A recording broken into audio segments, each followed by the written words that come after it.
Six strange phenomenons that stuns everyone. दुनिया में होने वाले 6 हैरानकुन वाकयात। दोस्तों, अमेरिका की लेक एरी पर आने वाले बर्फीले आइस सुनामी से लेकर पाकिस्तान की वादिये चित्राल के बुलंदोवाला पहाड़ों के बीच बहने वाले ब्लड फाउंटेन और पाकिस्तान के ही सूबा सिंध में उड़ने वाली फ्लाइंग स्पाइडर्स के पीछे क्या राज है, जिसे जानने के लिए साइंसदानों ने कई सालों तक अपनी नींदें हराम किए रखी। टॉक शॉप की आज की इस फैक्ट से भरपूर वीडियो में आपको खुशामदीद है। और दोस्तों, आज हम करने जा रहे हैं इस दुनिया में होने वाले कुछ स्ट्रेंज फिनोमिनन्स के बारे में बात, जिसने इंसानी अकल को दंग कर दिया है, जबकि साइंसदानों की नींदें भी हराम हो चुकी हैं। इन मिस्ट्रीज को हल करने में कुछ हद तक तो कामयाबी मिली है, जबकि अभी तक कई सवालात ऐसे भी हैं जिनके जवाब किसी के पास नहीं है। तो आइए इन 6 फिनोमिनन और मिस्ट्रीज पर नजर डालते हैं और इनको समझने की कोशिश करते हैं। Number 6, light pillars. दोस्तों, विंटर्स यानी कि मौसम सरमा के शुरू होते ही आर्कटिक रीजन के अमेरिका और कनाडा में मौजूद बर्फानी इलाकों में आसमान की तरफ से ऑरेंज, ग्रीन, रेड, येलो और व्हाइट रंगों में रोशनियां नजर आएंगी, जिनके बारे में आम लोगों का कहना है कि यहाँ पर एलियंस यानी कि खलाई मखलूकें उतरती हैं। कई सालों तक इन इलाकों में रहने वाले लोग इसी बात पर यकीन करते चले आए हैं, लेकिन साइंसदान इन बीम्स ऑफ लाइट की खोज में लगे रहे हैं और आखिरकार इस मिस्ट्री के पीछे छुपी हकीकत की तह तक पहुंच चुके हैं। इन रोशनियों को वर्टिकल लाइट पिलर्स का नाम दिया गया है, जो कि मौसम सरमा में सिर्फ इस वक्त ही बनते हैं जब दर्जे हरारत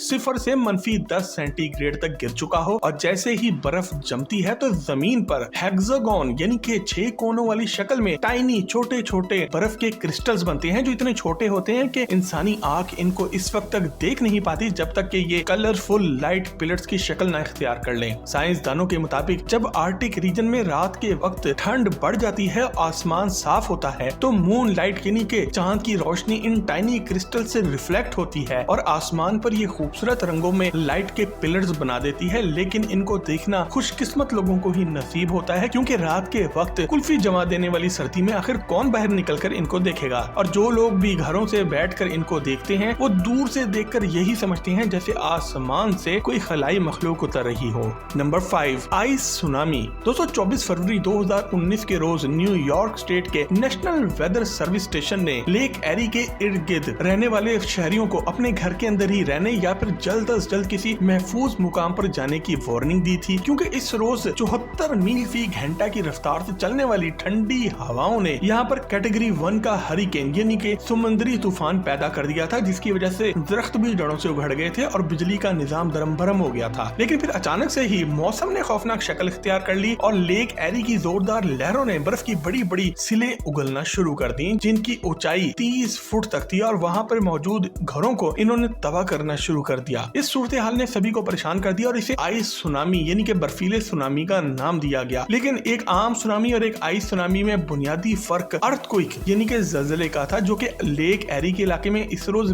बिल्कुल नहीं आया था। इस चीज ने साइंसदानों को परेशान करके रख दिया और इसकी वजह जानने के लिए उन्होंने दिन रात एक कर दिए। जब इसकी असल वजह मालूम हुई तो साइंसदान भी परेशान हो गए, क्योंकि ये एक रेयर इवेंट था। एक्सपर्ट्स के मुताबिक इस रोज लेक में मौजूद यानी कि झील में मौजूद बर्फ के बड़े बड़े टुकड़ों को तूफानी लहरों ने साइल की तरफ धकेलना शुरू कर दिया था, जिसके नतीजे में इन बड़े बड़े बर्फ के टुकड़ों ने आइस वॉल बनाना शुरू कर दी, जो कि 30 फुट तक पहुंच चुकी थी और रास्ते में आने वाले घरों को तबाह करती जा रही थी। एक्सपर्ट्स के मुताबिक ये क्लाइमेट चेंज की एक बहुत बड़ी वार्निंग है, जबकि कुछ एक्सपर्ट्स ऐसे भी हैं कि जो इस स्ट्रेंज फिनोमिनन को वेदर इंजीनियरिंग यानी कि जदीद टेक्नोलॉजी का इस्तेमाल करके मौसमों को कंट्रोल करने की नाकाम कोशिश भी करार दे रहे हैं। इसी की वजह से शायद ये आइस सुनामी भी आया। दोस्तों, आपके ख्याल में ये नेचुरली कुदरती तौर पे एक तबाही थी या फिर वेदर इंजीनियरिंग का कमाल था? कमेंट सेक्शन में हमें अपना जवाब लिख के जरूर शेयर करें। Number 4, frozen bubble lake. दोस्तों, कनाडा के पहाड़ों के दरमियान 28 किलोमीटर लंबी खूबसूरत अब्राहम लेक नामी झील सयाहों के लिए एक बेहतरीन टूरिस्ट डेस्टिनेशन है, खासकर विंटर्स में जब ये पूरी तरह से फ्रीज हो जाती है। लेकिन इसके बावजूद इसका पानी क्रिस्टल क्लियर नजर आएगा और आपको ऐसा लगेगा जैसे आप एक शीशे पर चल रहे हैं और इसके नीचे पानी बह रहा है। लेकिन इसकी वजह शोहरत थिक आइस के नीचे बनने वाले वो छोटे और बड़े गोल शक्ल के बबल्स हैं जो कि पूरी जमी हुई फ्रोजन लेक की खूबसूरती में चार चांद लगा देते हैं। लेकिन ये बबल्स यानी कि ये गुब्बारे टाइप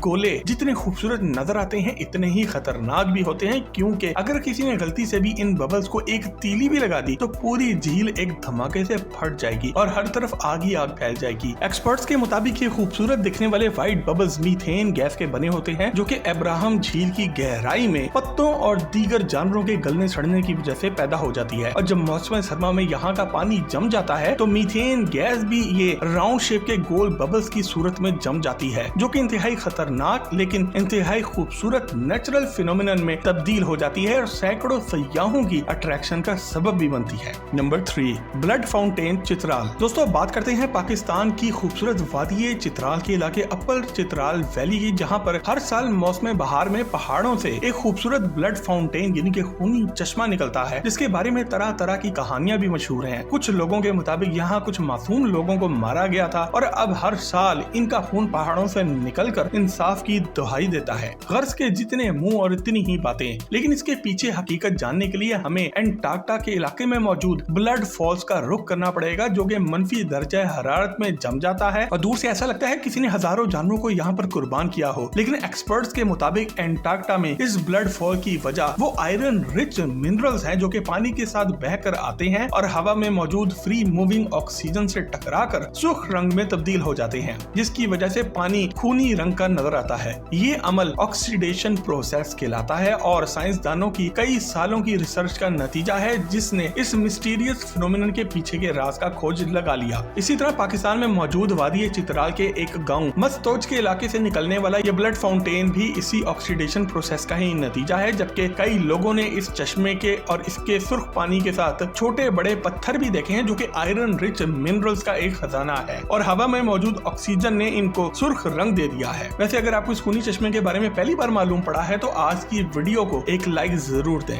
नंबर 2, फ्लाइंग स्पाइडर। दोस्तों आम तौर पर स्पाइडर्स यानी कि मकड़ियां जमीन पर ही रहती हैं और घरों की दीवारों और टूटी हुई वीरान जगहों पर अपना वेब यानी कि जाल बनाती हैं। लेकिन अगर आपको बड़े बड़े दरख्तों के चारों तरफ ये वेब नजर आए तो इससे दूर रहना ही बेहतर होगा। कुछ ऐसा ही मंजर 2010 में नजर आया जब इंडस रिवर में आने वाले सैलाब ने हर तरफ तबाही मचा दी थी। लेकिन जैसे ही कुछ महीनों बाद पानी उतरा तो वादी सिंध के लोगों ने घोस्ट ट्रीज की एक बहुत बड़ी तादाद देखी और इसकी वजह स्पाइडर्स की एक बहुत बड़ी तादाद में इन दरख्तों पर हमला आवर होना था। इनको देखकर लोगों ने कहानियां फैलाना शुरू कर दी कि इन दरख्तों पर आसेब का साया है, लेकिन साइंसदान इसके बारे में कुछ और ही कहते हैं। इनके मुताबिक जब सैलाबी पानी आता है तो ये स्पाइडर्स यानी कि मकड़ियां हाई ग्राउंड्स तक पहुंचने की कोशिश करती हैं। इन स्पाइडर्स के विंग्स होते नहीं हैं और ये अपने वाटर रेपेलेंट फीट की वजह से खुद को बचा लेती हैं और अगर पानी का बहाव बहुत तेज हो तो ये एक ऐसी टेक्निक का इस्तेमाल करती हैं जिसे बैलूनिंग कहा जाता है, जिसकी मदद से ये हवा में कई किलोमीटर दूर तक उड़ भी सकती हैं। इनको देखकर फ्लाइंग स्पाइडर्स का ख्याल जहन में आता है, लेकिन दरअसल ऐसा हमारे इर्द गिर्द नेचुरल इलेक्ट्रोस्टैटिक फोर्सेस की वजह से होता है, जिसका बेहतरीन इस्तेमाल ये स्पाइडर्स सैलाबी रेलों से बचने के लिए करते हैं।